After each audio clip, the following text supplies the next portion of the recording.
नमस्कार, बहुत स्वागत है आपका। आप देख रहे हैं द न्यूज, आपके साथ मैं सृष्टि मिश्रा। इस वक्त की बड़ी खबर सामने आई है और समझिए, सुप्रीम कोर्ट के इस फैसले से आम आदमी पार्टी और खास तौर पर अरविंद केजरीवाल के होश जरूर उड़ गए होंगे। आपको बता दें, सुप्रीम कोर्ट में ईडी और समन को लेकर बड़ी सुनवाई हुई है, जहां पर सुप्रीम कोर्ट ने यह कह दिया है कि ईडी ने अगर किसी को समन भेजा है तो आपको पेश होना जरूरी है। बड़ी ब्रेकिंग इस वक्त की आपको बता दें, 8वां समन केजरीवाल को जारी हो चुका है, जहां पर उन्हें तलब किया गया। 7 समन पर नहीं गए हैं। शराब घोटाले में लंबी फेहरिस्त सवालों की तैयार है, लेकिन उसको फेस करने के लिए तैयार नहीं है। आपको बताऊंगी मैं कि आखिर किस तरीके से सुप्रीम कोर्ट की जजों की बेंच ने यह सुनवाई की है और पूरा मामला क्या था। देखिए, सबसे ज्यादा फोकस इसमें सुप्रीम कोर्ट का रहा है पीएमएलए यानी कि मनी लॉन्ड्रिंग एक्ट के तहत, धारा 50 के तहत अगर किसी को समन जारी किया जाता है तो आपको पेश होना पड़ेगा। दरअसल मैं आपको बता दूं, तमिलनाडु में अवैध रेत खनन मामले में यहां पर जो कार्रवाई हुई थी और उस पर जो सुनवाई चल रही थी, उसके बाद सुप्रीम कोर्ट का यह वर्डिक्ट आया है। पूरा मामला सुनिए और कौन कौन से वो जजेस शामिल थे, मैं आपको पूरी बात बताऊंगी।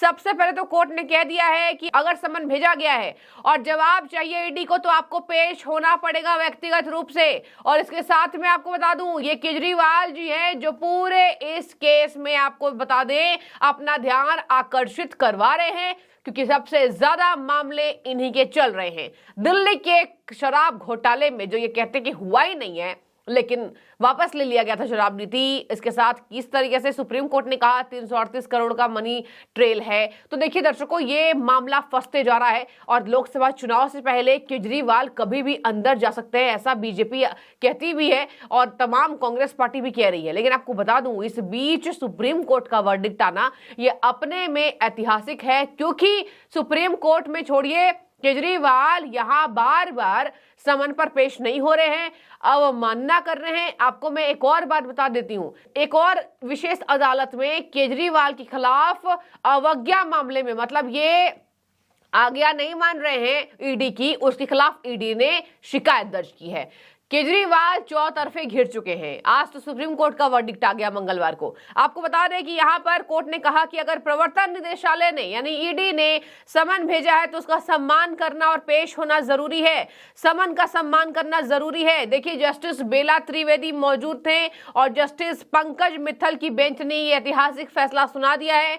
यहां पर सबसे ज्यादा खास मनी लॉन्ड्रिंग केस को माना गया है कि ये जो मनी लॉन्ड्रिंग का केस जिसके ऊपर बनता है, यानी पीएमएलए की धारा 50 के तहत, कोर्ट ने कहा पीएमएलए की धारा 50 के तहत तलब किए गए व्यक्ति को मनी लॉन्ड्रिंग की जांच के दौरान ईडी से मिले समन का सम्मान करना और जवाबदेही तय करना जरूरी है। आपको बता दें, ये केजरीवाल हैं, ये हेमंत सोरेन थे जो जवाबदेही तय नहीं कर रहे थे। हेमंत सोरेन के साथ क्या हुआ ये पूरी दुनिया जान चुकी है।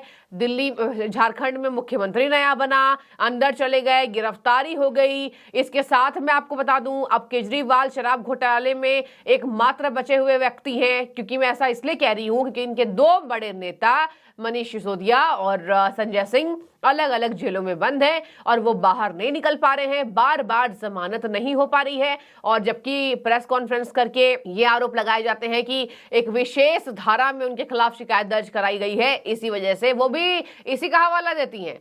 आतिशी मानना भी कहती है पीएमएलए वो रटती रहती हैं। तो देखिए, यहां पर मैं आपको बता दूं, ऐसी बात नहीं है जो अरविंद केजरीवाल की पूरी पार्टी पोर्ट्रे करने के पीछे लगी हुई है। अगर सुप्रीम कोर्ट में ये बात चली गई तो सोचिए कितनी बड़ी बात होगी।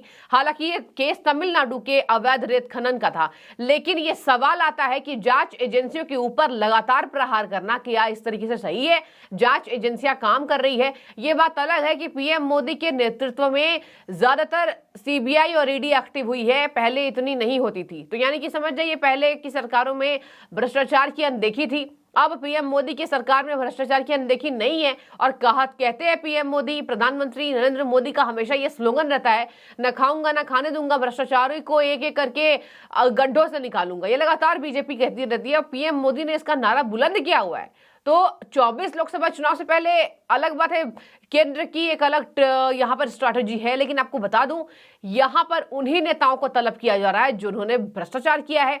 सभी नेताओं को तो नहीं तलब किया जा रहा है। ये कहते हैं कि विपक्ष के सभी नेताओं को खत्म करना चाहती है बीजेपी, और बीजेपी की केंद्रीय एजेंसियां हैं। आपको बता दें, केंद्रीय एजेंसियों के ऊपर बार बार गलत आरोप लगाने की वजह से आज देखिए सुप्रीम कोर्ट ने भी ये कह दिया कि अगर आपको केंद्रीय एजेंसियां समन दे रही हैं तो आपको पेश होना पड़ेगा। देखिए दर्शकों, ये बहुत ऐतिहासिक फैसला है। एससी की टिप्पणी समन का सम्मान करें। कोर्ट ने पीएमएलए के प्रावधानों की जांच के बाद टिप्पणी करते हुए कहा कि जिन लोगों को समन जारी किया गया है उन्होंने ईडी के उस वक्त का सम्मान करना और जवाब देना जरूरी है। सुप्रीम कोर्ट ने रेत खनन घोटाले की जांच के सिलसिले में ईडी की ओर से आपको बता दूं, तमिलनाडु के 5 जिला कलेक्ट्रेट को समन जारी करने के खिलाफ दायर याचिका की सुनवाई करते हुए यह अहम टिप्पणी की थी। अलग बात है, ये तमिलनाडु का अलग मामला था, उस पर सुप्रीम कोर्ट सुनवाई कर रही थी। और आपको बता दें कि देखिए हुआ क्या था, रेत खनन मामले में ईडी के भेजे समन को तमिलनाडु सरकार ने मद्रास हाईकोर्ट में चुनौती दी थी। मद्रास हाईकोर्ट में तमिलनाडु सरकार ने जो ईडी ने समन दिया था, मद्रास हाईकोर्ट में उसकी चुनौती दी थी उस समन के खिलाफ, जहां आपको बता दें कि हाईकोर्ट की खंडपीठ ने समन पर रोक लगा दी थी कि समन नहीं भेज सकते। उसके बाद यहां पर आपको बता दें सुप्रीम कोर्ट में याचिका दाखिल की गई थी, जब सुप्रीम कोर्ट ने पेश करने का निर्देश दे दिया। तो देखिए पूरा मामला आप समझ गए होंगे। अब क्या करेंगे केजरीवाल, ये मेन सिक्का यहां पर फंस रहा है। केजरीवाल क्या करेंगे? दिल्ली के मुख्यमंत्री हैं, शराब घोटाले में फंसे हुए हैं। आपको बता दें ईडी के पास कुछ ऐसे तथ्य हैं, सीबीआई के पास भी कुछ ऐसे तथ्य हैं जो केजरीवाल को हो सकता है कि झटका जैसा लगे। आपको बता दें केजरीवाल इकलौते मात्र नेता है जो कहते हैं कि मेरे भगत सिंह जैसे लोगों को अंदर कर दिया, मैं सैल्यूट करता हूं। शराब घोटाले में बार बार ये पोर्ट्रे करने की कोशिश की कोई घोटाला नहीं हुआ है। पिछले 1 सालों से ईडी ने कोई नया पैसे का लेन देन नहीं साबित किया। आपको बता दें बार बार पैसे का लेन देन, सुप्रीम कोर्ट कितनी बार एक बात कहेगा? 338 करोड़ क्या यही होते हैं?